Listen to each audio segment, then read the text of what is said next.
তো বন্ধুরা আজকে আমার দুপুরে মেনুতে হচ্ছে সাদা ভাত আর গরম গরম বেগুন ভাজা, সাথে আছে পেঁয়াজ আর লাল লাল ঝাল ঝাল চিকেন কষা। তো আমি খাবো এখন বেগুন ভাজা, প্রচুর গরম।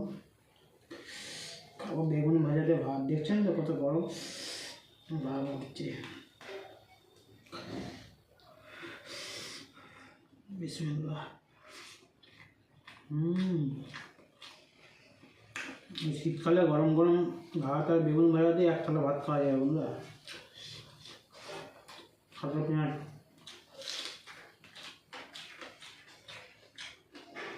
তো ভিডিওটা ভালো লাগলে বন্ধুরা লাইক করবেন, কমেন্ট করবেন আর শেয়ার করবেন আর সাবস্ক্রাইব জরুর করবেন। তো ভিডিওটা বেশি ভালো করছি না বন্ধুরা, টাটা বাই বাই। সাথে একটু চিকেন দিয়ে দিই।